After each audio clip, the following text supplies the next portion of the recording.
The first $100,000 is completely different from every other financial milestone.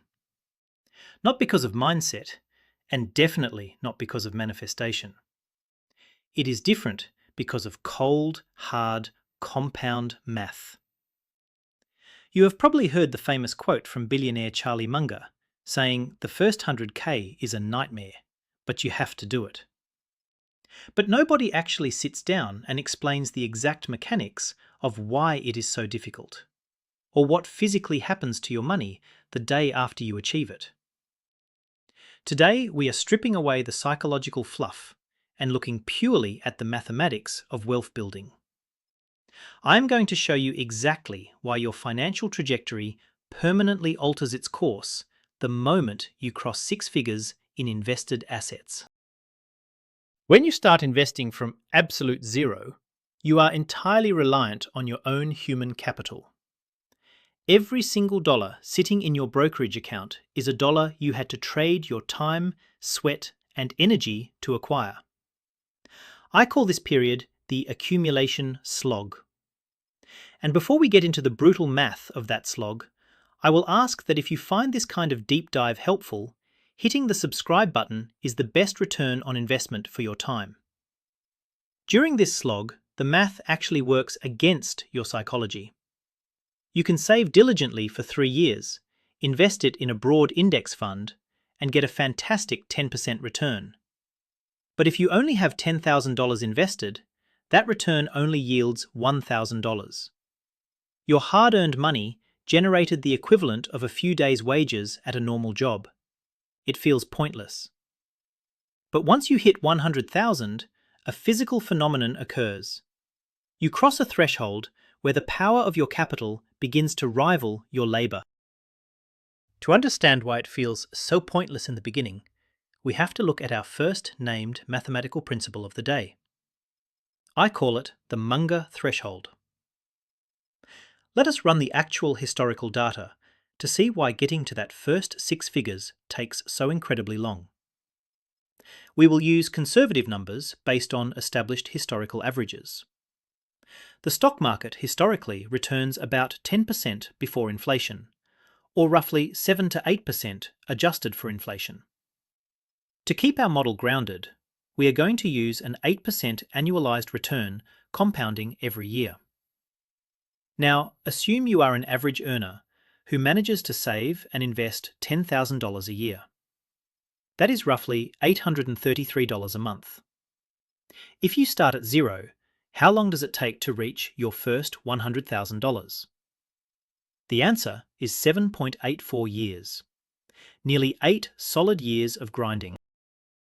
But here is where the math reveals the real trap, and why those 8 years felt like such a massive struggle. We have to look at the internal composition of that $100,000 at the end of year 7.8. Out of that total, $78,400 is your own principal. It is your own money that you bled for. Only $21,600 is interest generated by the market. This brings us to the 75-25 rule of the first 100K. When you cross your first 6 figures, roughly 75 to 80% of that money is money you had to physically generate through labor. Only 20 to 25% of it was created by the magic of compound interest. You were doing almost all of the heavy lifting. You are still actively pushing the snowball up a very steep incline. The psychology of this 75-25 rule is exactly why so many people fail. As the author Morgan Housel points out, our human brains are wired to think linearly, but wealth builds exponentially. That linear phase, those first roughly 7.8 years, tests the conviction of almost every single investor. The data clearly shows that this specific window is where most people quit. They look at their account balance after 3 years of sacrifice, see a relatively small number, and they liquidate their portfolio to put a down payment on a car. Or they succumb to lifestyle creep because the deferred gratification simply does not feel worth the psychological cost. The human brain hates putting in 100 units of effort and only getting 20 units of automatic return. It feels like a bad deal, and human nature begs you to abandon ship and spend the cash. The solution to surviving the Munger threshold is to completely divorce your emotions from the timeline. The protocol here is blind automation. You cannot sit there checking your portfolio balance every Friday, because the daily fluctuations will trick you into thinking you are moving backwards. You have to accept that for the better part of a decade, you are essentially burying money in the dirt. You are pouring concrete for the foundation of a massive skyscraper. It takes immense time and effort, and for a very long time, absolutely nothing is visible above ground to your friends or family. But you have to trust the structural engineering. You have to push past the desire to interrupt the compounding process. Because if you can hold on just long enough to reach that tipping point, the physics of your money completely invert, and you unlock a sequence that feels almost like a cheat code. And if you think nearly 8 years of grinding sounds miserable, wait until you see what happens to the timeline the moment you pass that threshold. Because the exact same amount of effort is about to yield a violently different result. Misunderstanding this next mathematical sequence costs the average person hundreds of thousands of dollars in lost opportunity. Let us run the numbers. Let us look at the setup for the second $100,000. You have successfully hit your first 6 figures. You survived the slog. Now, let us say you change absolutely nothing about your lifestyle. You do not get a promotion. You do not increase your savings rate. You continue to invest the exact same $10,000 a year, and the market continues to yield the exact same 8% annualized return. Common sense tells you that if the first 100K took almost 8 years, the second should take another 8 years. But compound math does not care about common sense. How long does it actually take to go from $100,000 to $200,000? The answer is just 4.7 years. You just shaved more than 3 entire years off your timeline doing absolutely zero extra work. You did not change a single variable, but the outcome radically shifted. That time compression is nice, but the true trapdoor of wealth building lies in the internal composition of this second tranche of money. Let us break down what actually built that second $100,000 over those 4.7 years. Your total out-of-pocket contributions during that time period equal exactly $47,000. But the compound interest generated by your portfolio during that exact same window equals $53,000. We call this the 50-50 growth flip.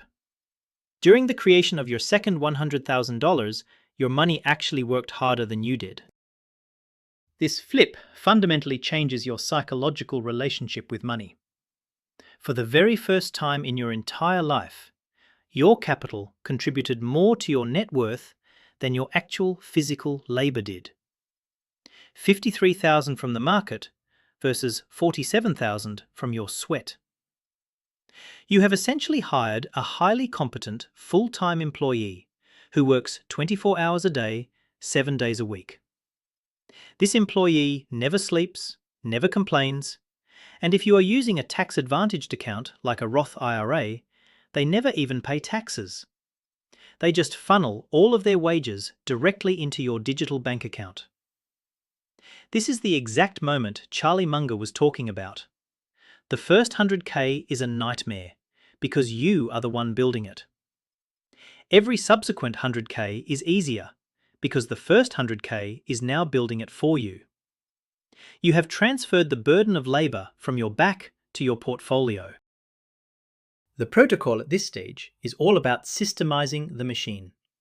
You do not want to be manually moving this money around and letting human error ruin the math. To execute this perfectly, you need a rigid financial system. This is why I built the ultimate personal finance dashboard and the debt payoff tracker.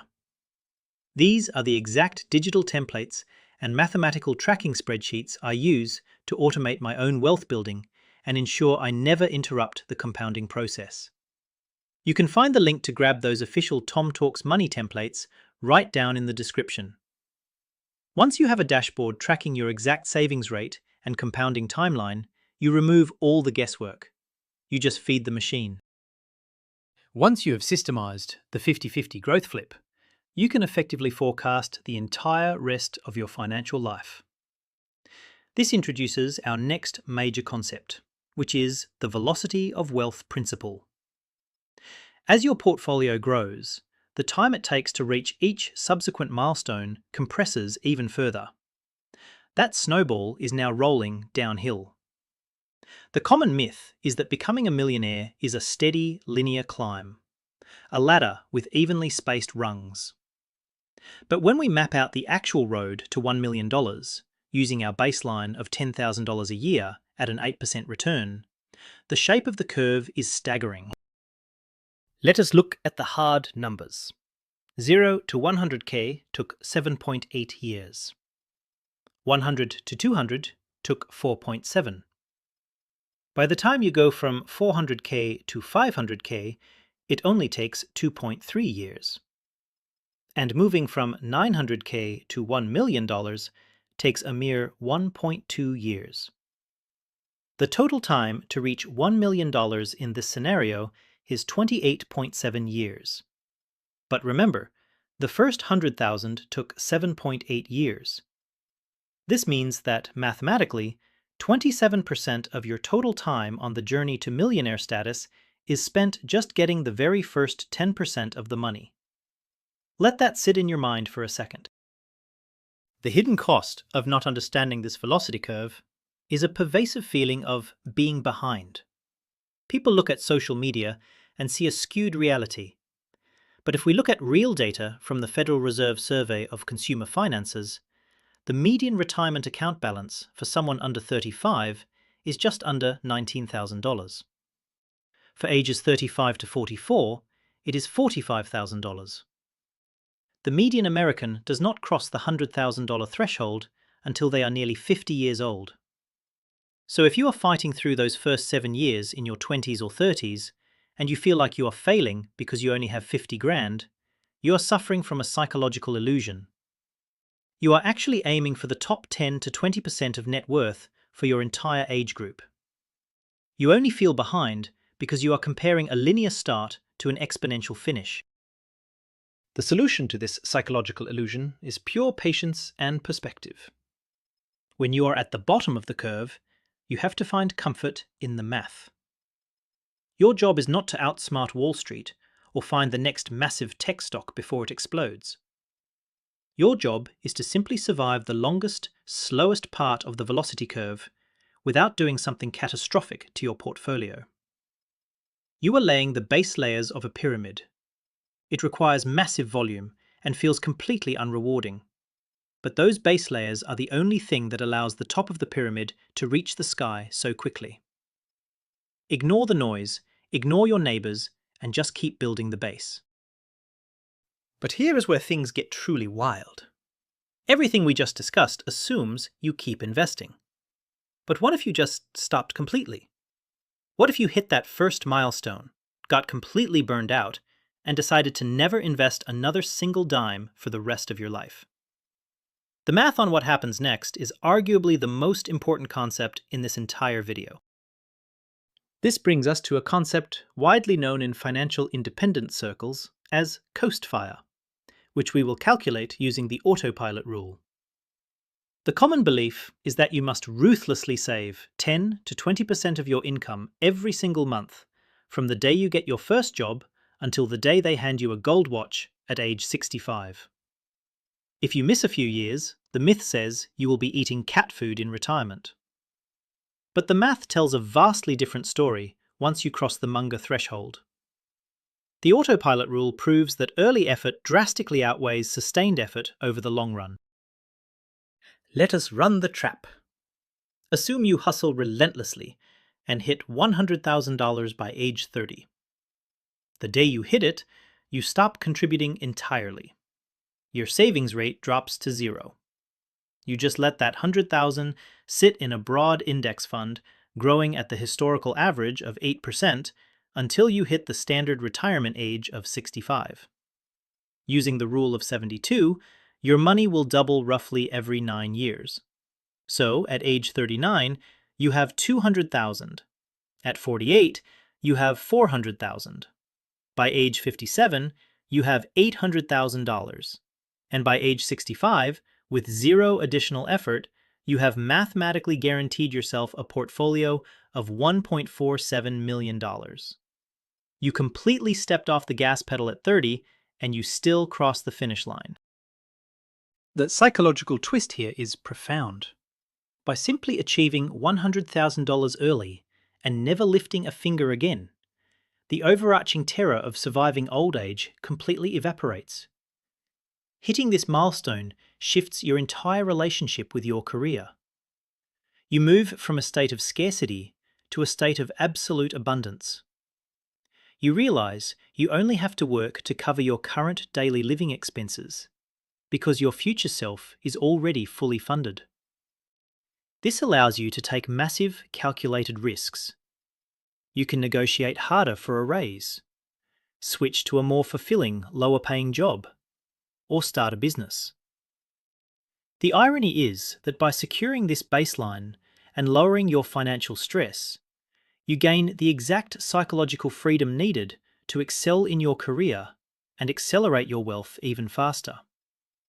You stop playing not to lose, and you start playing to win. But there is a specific danger zone you have to navigate once you hit this level of freedom, and it is known as the boring middle.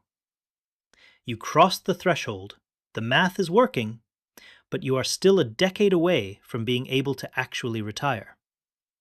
Boredom sets in, and boredom is the ultimate enemy of compound interest. During this middle phase, investors fall prey to shiny object syndrome. They get tired of steady 8% returns and start liquidating solid funds to buy speculative assets or risky real estate. The protocol here is to become incredibly boring. Automate everything. Ignore the financial news. Let the thrill come from your real life, your hobbies, and your career, not your portfolio. Let your money be boring so your life can be exciting. The math is undeniable. The first 100,000 is an agonizing climb up a steep mountain with a very heavy boulder. It demands discipline and mental fortitude. But the moment you reach the peak, the physics of wealth flip.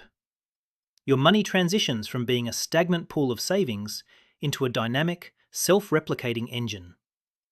If you are currently at 10,000 or 50,000, do whatever it takes to push through the slog. And if you are committed to mastering these mechanics, hit the join button below this video to become one of the optimizers. Our channel members get priority comment replies, custom sketch badges, and it is the absolute best way to support this kind of deep dive mathematical research for the channel. Your first 100K takes nearly 8 years. Your second takes less than 5.